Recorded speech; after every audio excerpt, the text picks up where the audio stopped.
ये दे दो, ये दे दो, ये दे दो, हैं? एक सज्जन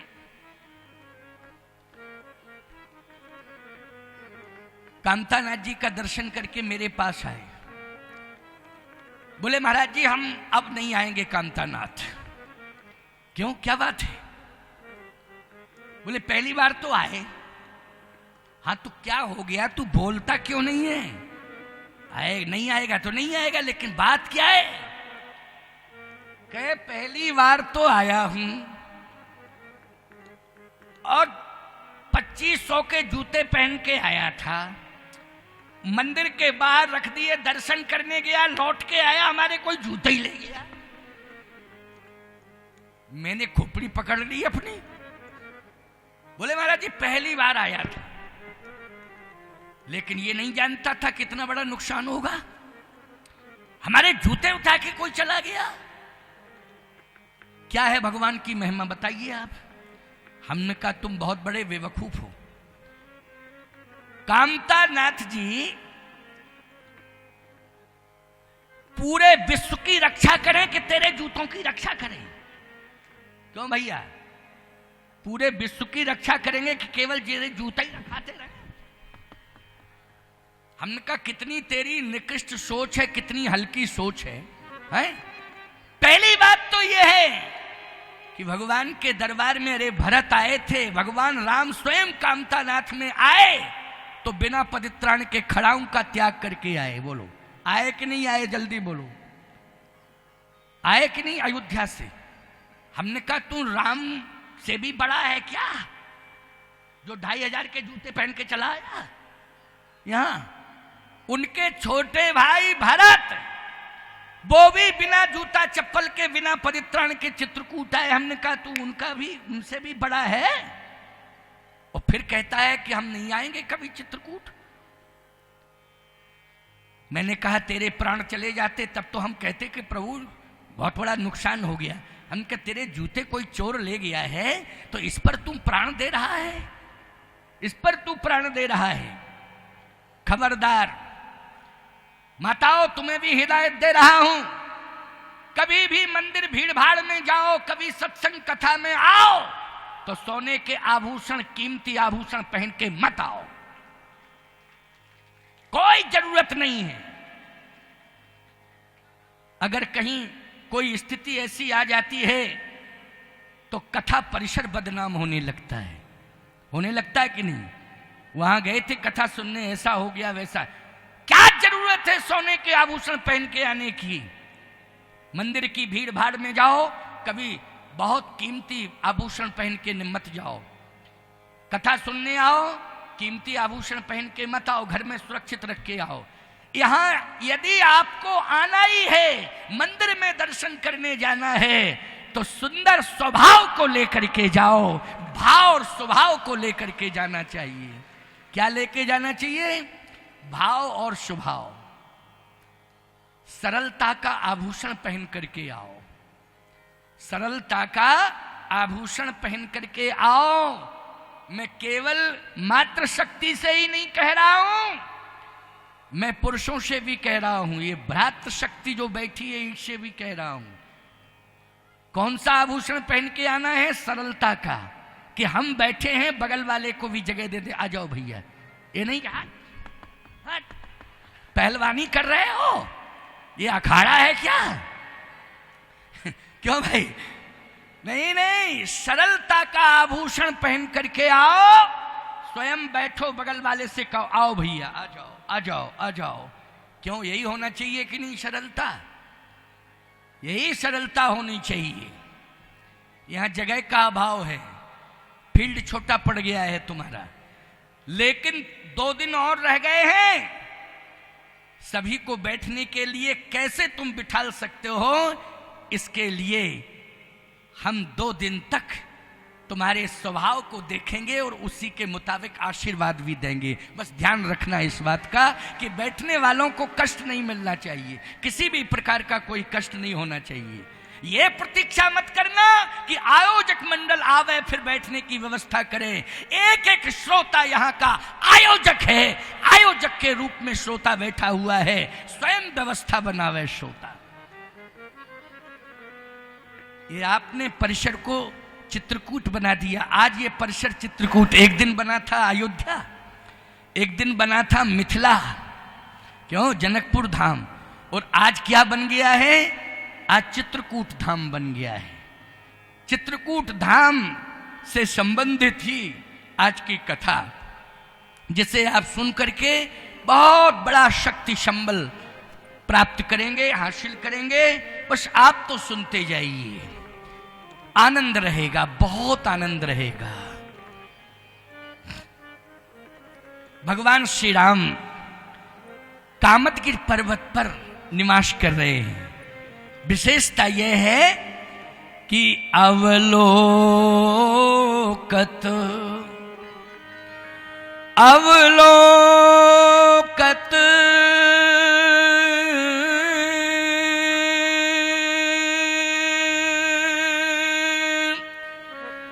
अपहरत विषादा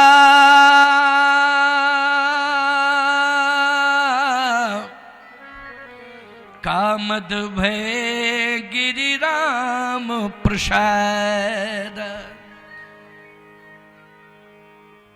दर्शन करने मात्र से विषाद दूर हो जाएगा। कलयुग में कल्प वृक्ष कौन है? स्वर्ग में तो कल्प वृक्ष है ही है, लेकिन कलयुग में कल्प वृक्ष के रूप में कामदगिरि हैं और गिरिराज जी हैं, गोवर्धन गिरिराज जी। और कौन है? कामदगिरि। बस त्रेता में भगवान राम ने रामावतार में कामदगिरि को सम्मान दिया है, और वही राम जब द्वापर में कृष्ण बने तो उन्होंने गिरिराज गोवर्धन को सम्मान दिया है।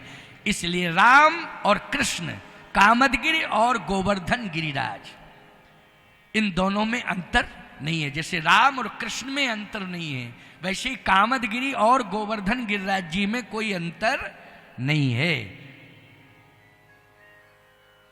गिरिराज जी की परिक्रमा आप करते हो, परिक्रमा करते हो तो गिरिराज जी आपकी समस्याओं को दूर करते हैं। बस ऐसे ही तो कामदगिरि करते हैं, परिक्रमा करते हो आप, आपकी समस्या को दूर कर देते हैं। कौन? कामदगिरि भगवान। कोल किरात भील वनवासी सब सेवा में लग गए। अब आप देखें कि जैसे ही देखा कि कोल किरात भील वनवासी भगवान की सेवा में लगे तो 33 करोड़ देवता इंद्र के नेतृत्व में सब उतर के आ गए।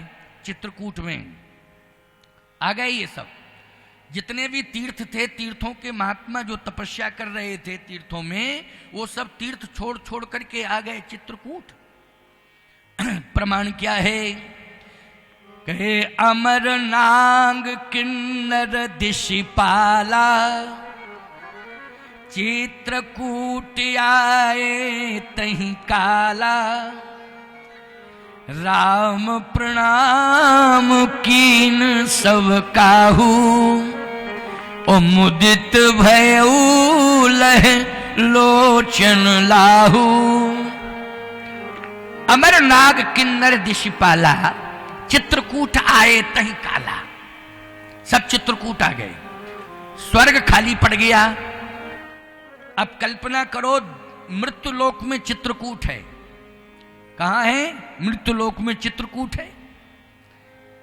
अब मृत्युलोक में जब चित्रकूट है तो स्वर्ग लोक छोड़ करके पूरे देवता मृत्युलोक में आ गए। वो कहां आए? चित्रकूट में आ गए। वैसे देवता कहां आते हैं? जहां पर यज्ञ होता है, देवताओं का आवाहन होता है, वहां देवता आते हैं।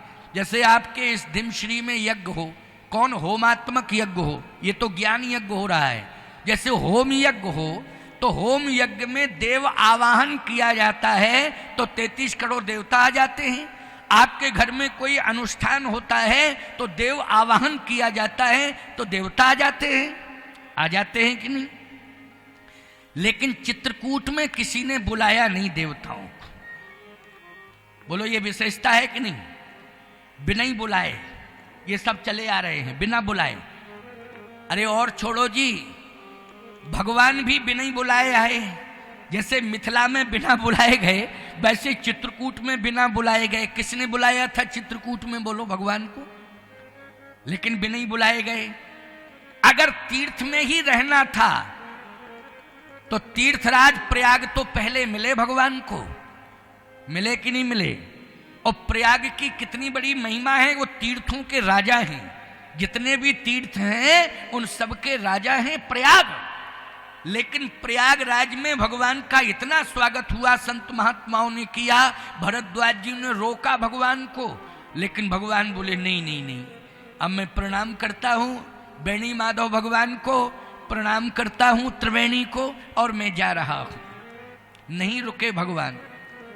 सीधी सी बात यह है कि भगवान को प्रयाग में रोका गया लेकिन रुके नहीं। और चित्रकूट में भगवान से किसी ने रुकने के लिए कहा नहीं, लेकिन रुक गए। किसी ने कहा ही नहीं कि रुको रुको रुको, अपने आप रुक गए। बोलो रुक गए। विशेषता है कि नहीं चित्रकूट की? ये विशेषता है चित्रकूट की। देवताओं को बुलाया नहीं गया है, अपने आप आ गई। किसी ने आवाहन नहीं किया।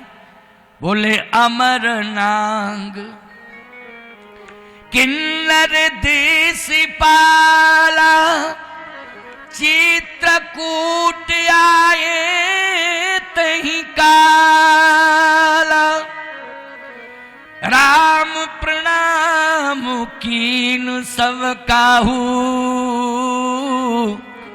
मुदित भयऊ लहि लोचन लाहू। भगवान राम ने देखा कि देवता स्वर्ग से चले आ रहे हैं उतर के, तो भगवान ने हाथ जोड़े, आइए आइए, प्रणाम की, प्रणाम प्रणाम, आइए आइए आइए। ये तो शिष्टाचार है। क्यों भाई, शिष्टाचार है कि नहीं? क्या है ये शिष्टाचार है। जैसे आपके घर में आपका कोई नौकर अगर प्रधान बन जावे, पंचायत सदस्य बन जावे, जिला पंचायत अध्यक्ष बन जावे, या सांसद बन जावे, विधायक को सांसद बन जावे, कोटे के आधार पर, आरक्षण के आधार पर, तो ईमानदारी से बताओ, भले ही नौकर रहा हो, लेकिन जब सांसद बन के आएगा, विधायक सांसद बन के, तो आपको क्या कहना पड़ेगा? आइए आइए आइए आइए, नमस्कार नमस्कार साहब, आइए आइए, नमस्कार, आइए आइए, कहना पड़ेगा कि नहीं? बोलो। क्योंकि आप व्यक्ति का सम्मान नहीं कर रहे हैं, आप पद का सम्मान कर रहे हैं। वो जनप्रतिनिधि बन गया है। आइए, नमस्कार साहब, नमस्कार, आइए आइए आइए आइए। भले ही नौकर रहा वो, आपके घर में आया है, जनप्रतिनिधि है, तो आप पद का सम्मान कर रहे हैं। ऐसे ही इंद्र आ रहा है, तो भगवान ने कहा अब मैंने चूंकि यहां निवास बना लिया है, चित्रकूट में क्या बना लिया है? निवास। आप कहोगे महाराज निवास, निवास का अर्थ तो स्थायी होता है। प्रवास कहो आप, प्रवास। हम क्यों कहें प्रवास? जब निवास लिखा है तो निवास ही कहेंगे, जबरदस्ती कहें प्रवास?